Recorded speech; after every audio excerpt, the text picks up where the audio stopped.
guys, welcome back to my channel.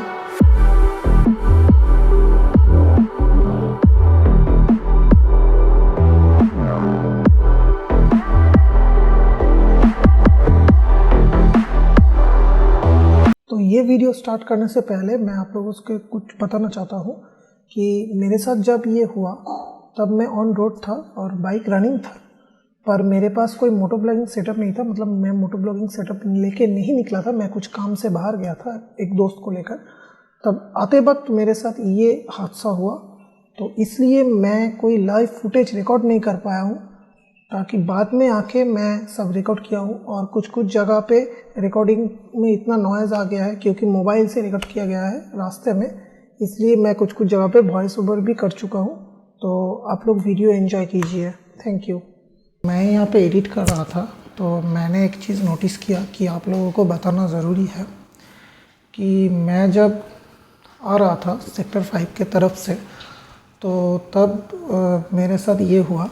तो actually मैं रास्ते में ऑन रोड था, मेरा गाड़ी का स्पीड लगभग 45-50 था, तो मैंने थ्रॉटल छोड़ के रखा था।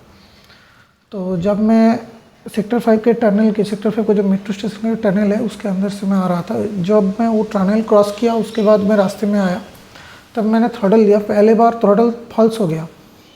मेरे दिमाग पे आया कि मेरा ही कुछ माइंड का गड़बड़ है, तो फिर से मैंने थ्रॉटल दिया तो थ्रॉटल रिस्पॉन्स नहीं कर रहा था। तो मैं पहले थोड़ा पैनिक कर गया, पर ऐसे सिचुएशन में पैनिक नहीं करना चाहिए। तो मैंने क्या किया कि बाइक को पहले न्यूट्रल में ला दिया क्लच पकड़ के, उसके बाद बाइक को छोड़ दिया और धीरे से ब्रेक करके, मतलब स्पीड लगभग कम ही था, तो ब्रेक करके मैंने गाड़ी को रुकवा दिया। तो उसके बाद मैं सोचा कि क्या किया जाए, थोड़ा पैदल लेके जाया, एक मैकेनिक की दुकान था पास में पर वो बंद था।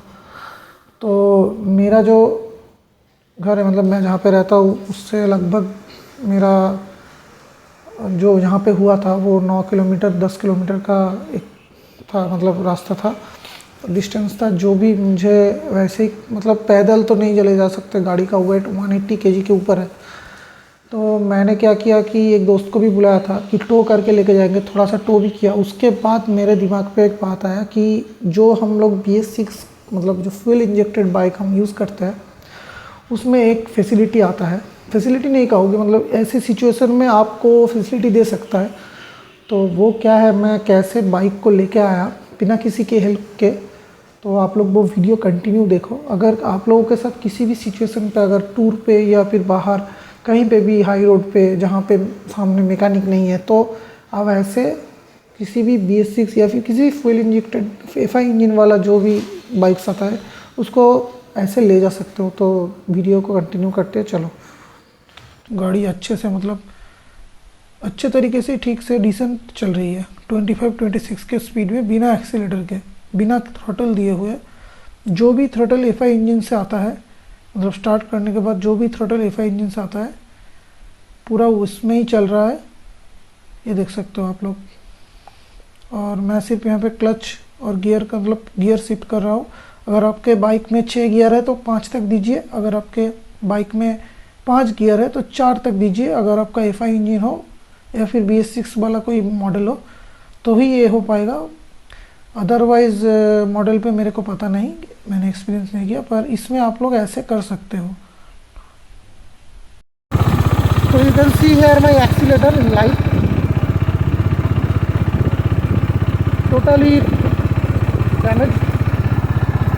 So I don't know what happened or why this happened with me, but you can try this.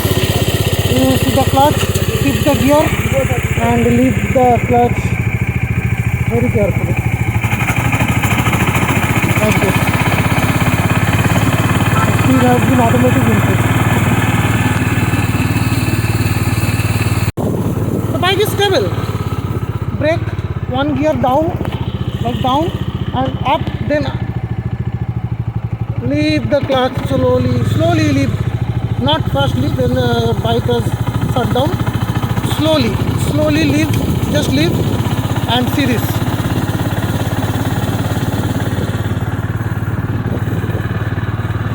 Day 2. ये देख सकते हो आप लोग गैस, यहाँ पे ये देखो, तो दिस इज़ हैपेंड यस्टरडे। तो एक्सीलेटर का पूरा जो केबल है वो कट चुका है, आप लोग देख सकते हैं यहाँ पे।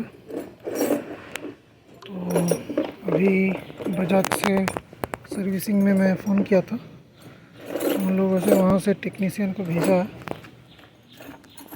तो वो अभी काम करेंगे।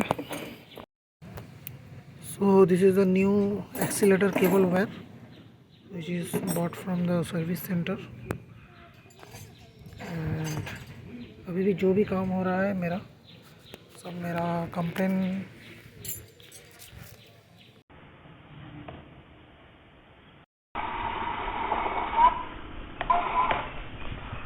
Okay guys.